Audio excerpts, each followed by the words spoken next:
Ever get that feeling? You know that feeling where something just doesn't sit right? That's this case, Jose Juan Passalacqua. Convicted, yeah, but new forensic evidence and, well, let's just say it makes you wonder if justice was really served here. That's a real head-scratcher, that's for sure. Right. This report, Brian Leslie, he digs up some pretty compelling stuff, Hmm. especially when you think the whole case, it hinged on the word of one teenage girl. 16 at the time, Ashley. And that's where those inconsistencies pop up, don't they? Going through the case files, Ashley's story, it's all over the place. Big details, even. Exactly, yeah. First, she's saying forced into a car. Later, changes her tune, says she went willingly. Then there's the escape, right? Jumping out a window, that's the first story. Then, completely different later on. So many red flags right off the bat. You'd think someone, the investigators, would have hit the brakes seeing those contradictions. And that's just it, isn't it? Eyewitness testimony, it's powerful in court, sure, but unreliable. This case, it's a textbook example. Build a case on shaky ground like that. Wrongful convictions, they're practically inevitable. Makes you wonder, were they so focused on Ashley's story that they just, I don't know, missed other things? Or worse, ignored them? That's a point Leslie brings up. Coercive interrogation tactics, that's what he suggests the police might have used when they questioned Ashley. Okay, hold on. Coercive interrogation. For those of us who don't speak legalese, what are we talking about here? Basically, it's pressure. You're pressuring someone, even an innocent person, Yeah. to confess. Could be sleep deprivation, could be hours of questioning, even the way they word those questions, leading them to the answer they want. So Ashley's story changing, it's possible she felt pressured by the police. Give them what they wanted, the truth be damned. Oh, it's definitely possible. You're a teenager, the police are pushing a narrative. You'd feel pressured to comply, even if it means, stretching the truth. This is already making me uneasy, and we haven't even touched the DNA. Those suppressed test results, what did they find? And that's where things get really interesting. Don't forget, these are the tests done right after but never brought to court. The ones the prosecution conveniently forgot about. Spill it. Jose's DNA. Not on Ashley. Not a trace. Wait. They had DNA evidence that could have cleared him this whole time, and they just, ignored it? This isn't some small thing DNA that's like the gold standard. To have that and not even mention it, that just blows the lid off this whole Jose's guilty thing. Due process, that's what's been violated here. You got to present all the evidence, especially when it points to innocence. Hiding something like this, it throws the whole system into question. This is like something you'd see on, I don't know, a true crime show, not real life, but it gets worse, right?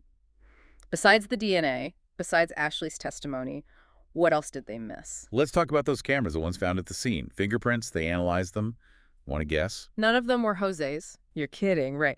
No DNA, no fingerprints. And our star witness, her story changes every time you ask. It's like trying to fit a square peg in a round hole, this whole thing. Tunnel vision, that's what it is. Classic case.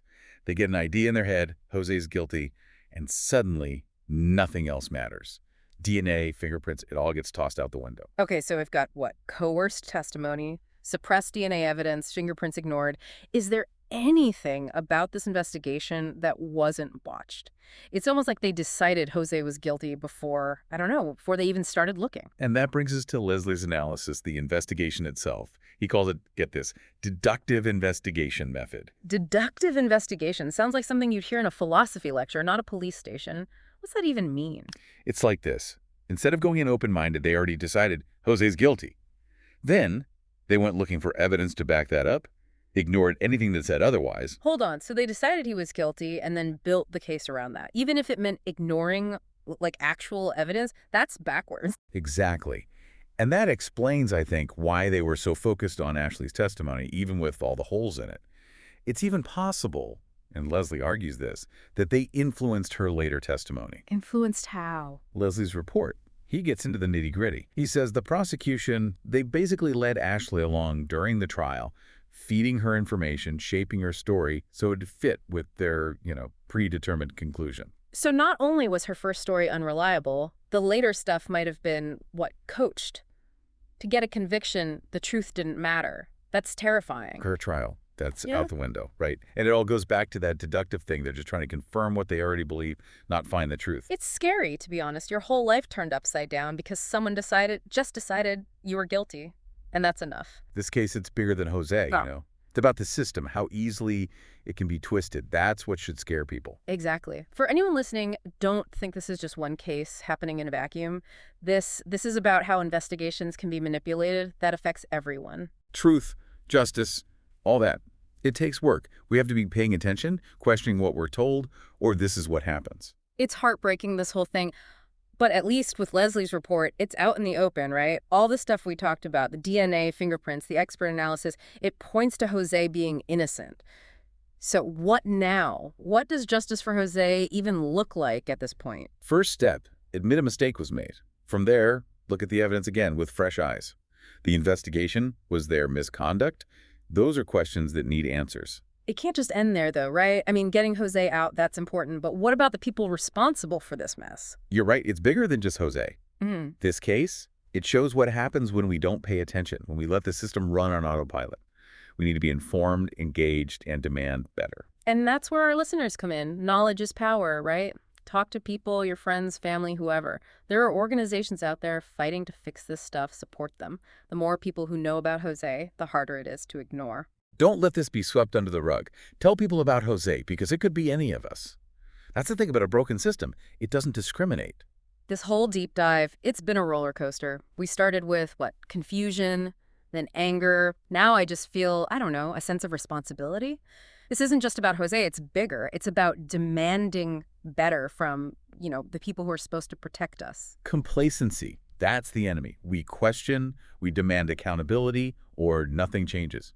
Speaking of questioning things, Ashley's testimony, we talked about it, but there's this one thing, it's really disturbing, and I think it gets to the heart of why this case is so messed up. It's like the investigators, they zeroed in on Ashley, on her story, and never looked back. Even with remember the stuff about the car, her escape, it kept changing, and then she admits to lying to the police in her first statement. And that's what gets me, that's the really disturbing part. It's not just inconsistencies, it's, I don't know, was she pressured?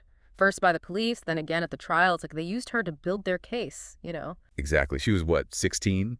Probably scared, confused, and it's almost like they took advantage of that to get what they wanted. Ashley becomes this pawn in their game, and it's wrong. It's tragic is what it is. Yeah. This young woman who knows what she went through, and instead of, truth and justice, she gets used by the system.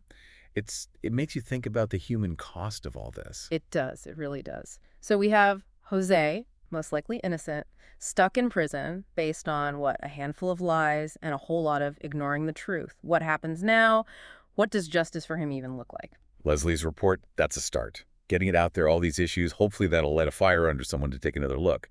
Then you get the right people involved, lawyers who specialize in this, organizations fighting for, a better system.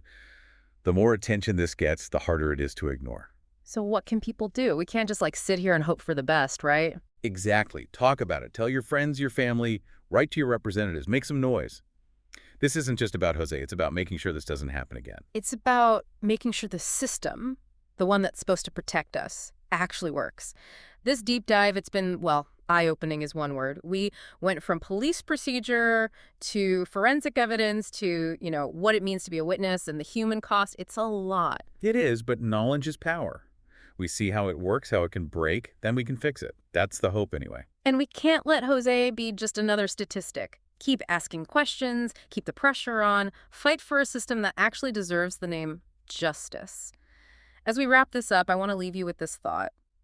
What if it were you? What if it were someone you loved, caught in that same system? Would you be okay with it? Would you stay silent? We can all make a difference. Stay informed, stay engaged, and never be afraid to demand justice. And on that note, we end our deep dive into the case of Jose Juan Passalacqua.